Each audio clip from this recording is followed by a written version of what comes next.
साथियों, हम अपने खेतों के अंदर यूरिया और डीएपी डालकर अच्छे उत्पादन की अपेक्षा करते हैं कि हमने यूरिया और डीएपी डाल दिया, अब अपनी भूमि है वो अपने को सोना उगल के देगी, बहुत ही अच्छा उत्पादन देगी। किसान साथियों, ऐसा नहीं होता है क्योंकि फसल को बढ़वार के लिए 16 से 17 पोषक तत्वों की आवश्यकता होती है। वो फसल में देना जरूरी होता है, वो भूमि में देना जरूरी होता है। मतलब संतुलित पोषक तत्वों का इस्तेमाल करना बहुत ही जरूरी होता है। अगर ऐसा अपन नहीं करते हैं तो ना तो अपने को अच्छा उत्पादन मिल पाता है, और अच्छा उत्पादन ना मिलने के साथ साथ अपनी भूमि है वो भी धीरे धीरे खराब होने लग जाती है और धीरे धीरे वो भूमि बंजर बन जाती है। तो साथियों, आज अपन बात करें किस प्रकार से किसान साथी अपने यहाँ पर संतुलित उर्वरकों का इस्तेमाल करके अपने यहाँ पर अच्छा उत्पादन ले सकते हैं, और अच्छे उत्पादन के साथ साथ अपनी भूमि जो जिसको अपन माता बोलते हैं उसको सुधार सकते हैं और लगातार अपने यहाँ पर अच्छा उत्पादन ले सकते हैं। तो नमस्कार किसान साथियों, कैसे आप सब लोग? उम्मीद करता हूँ आप सब बढ़िया होंगे। साथियों, अगर फसल में खाद देने की बारी आती है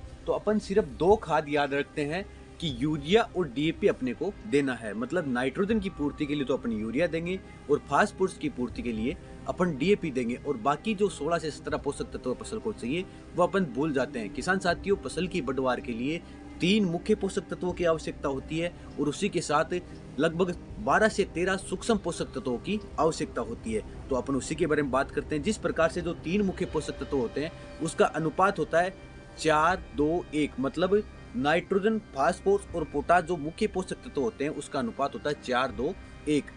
मतलब अगर अपने खेत के अंदर यूरिया डाल रहे हैं तो वो आपको 40 किलोग्राम इस्तेमाल करनी है, 20 किलोग्राम फास्फोरस इस्तेमाल करनी है और 10 किलोग्राम आपको पोटाश इस्तेमाल करनी है। जबकि हो इसका उल्टा रहा है। अगर पंजाब और हरियाणा जैसे राज्यों की बात करें तो उसमें यह अनुपात आता है 61-19-1।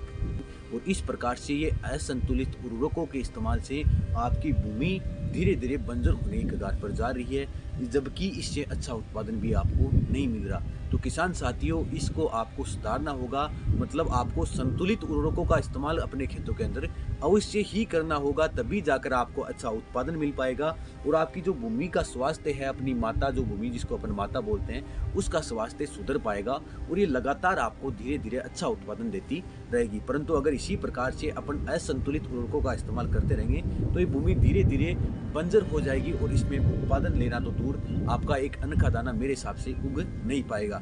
तो किसान साथियों, अब बात करते हैं किस प्रकार से जो समस्या है इसको अपन सोल्व कर सकते हैं, सुधार सकते हैं। तो साथियों, जो अनुपात मैंने बताया शुरुआत में 4-2-1, मतलब अगर नाइट्रोजन आप इस्तेमाल कर रहे हैं तो वो 4 के अनुपात में, मतलब अगर 1 एकड़ की बात करें तो आप 40 किलोग्राम उसमें नाइट्रोजन का इस्तेमाल कीजिए, 20 किलोग्राम उसमें फास्फोरस का इस्तेमाल कीजिए और 10 किलोग्राम उसमें पोटेशियम, पोटाश का आप अपने यहाँ पर इस्तेमाल कीजिए।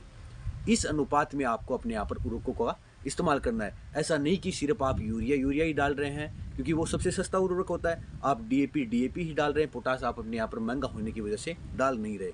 तो आप अपने यहाँ पर इन उर्वरकों का संतुलित रूप से इस्तेमाल जरूर कीजिए। अब बात करते हैं जो सूक्ष्म पोषक तत्व है उसका इस्तेमाल किस प्रकार से अपने यहाँ पर आप कर सकते हैं। साथियों, जो सूक्ष्म पोषक तत्व होते हैं वो निम्न रूप से होते हैं, जिस प्रकार से जिंक होता है, सल्फर होता है, कैल्शियम होता है, मैग्नीशियम होता है, कोबाल्ट होता है, कॉपर होता है, मोलिब्डेनम होता है। इस प्रकार के जो सूक्ष्म पोषक तत्व होते हैं वो फसल के लिए बहुत ही ज़्यादा आवश्यक होते हैं। जिस प्रकार से जिंक और सल्फर की बात करें, ये फसल की बढ़वार के साथ साथ उसकी ग्रोथ में, उसके उत्पादन में, उसकी क्वालिटी में बहुत ही अच्छी मदद करते हैं, उसको बहुत ही अच्छा सुधार करते हैं। तो इन सूक्ष्म पोषक तत्वों की ज़्यादा आवश्यकता होती है भूमि को, और धीरे धीरे इनका नहीं इस्तेमाल करने से भूमि में इनकी लगातार कमी होती जा रही है। और जो भी अपन आजकल भूमि जो मिट्टी के सैंपल जो होते हैं उसकी जाँच करवाते हैं तो ये कमी साफ प्रदर्शित हो रही है। तो आप इन उर्वरकों का इस्तेमाल जरूर कीजिए संतुलित मात्रा के अंदर। अगर बात करें कौन से उर्वरकों का इस्तेमाल कर सकते हैं तो आप जिंक सल्फेट का इस्तेमाल कर सकते हैं, जो जिसके अंदर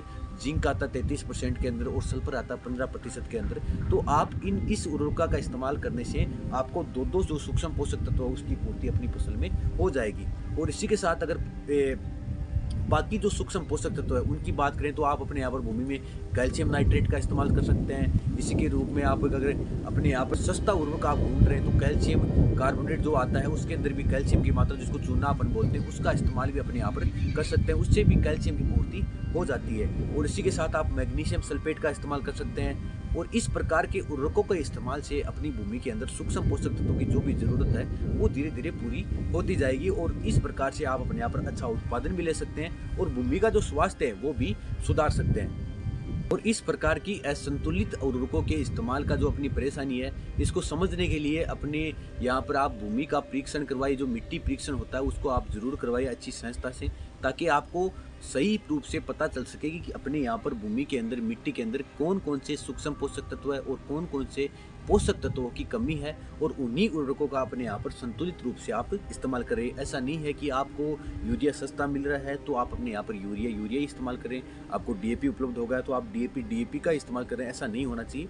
मतलब भूमि को जिस उर्वरकों की संतुलित मात्रा में आवश्यकता होती है, उसी उर्वरकों का आप अपने यहाँ पर इस्तेमाल कीजिए। और जो सूक्ष्म पोषक तत्व होते हैं वो भूमि के लिए बहुत ही ज़्यादा ज़रूरी होते हैं, फसल की बढ़वार के लिए, या फिर भूमि के अंदर जो भी बैक्टीरिया हैं उनकी ग्रोथ के लिए, या फिर जड़ों की वृद्धि के लिए, पौधे की अच्छी ग्रोथ के लिए, तो या फिर जो अपने अनाज बनता है उसकी क्वालिटी के लिए। तो इस प्रकार के सूक्ष्म पोषक तत्वों का इस्तेमाल आप अपने यहाँ पर जरूर करें, जिससे आपको अच्छा उत्पादन मिल सके और आपकी भूमि का स्वास्थ्य ठीक रह सके। धन्यवाद साथियों। इस प्रकार की अन्य जानकारी हम आपके लिए लेकर आते रहेंगे। अगर आपको वीडियो अच्छा लगा तो वीडियो को लाइक कर सकते हैं। अगर हमारे चैनल पर नए हैं तो चैनल को सब्सक्राइब कर सकते हैं। और अन्य कोई सवाल है आपका, अन्य कोई क्यूरी है तो हमें कमेंट के माध्यम से पूछ सकते हैं। धन्यवाद साथियों।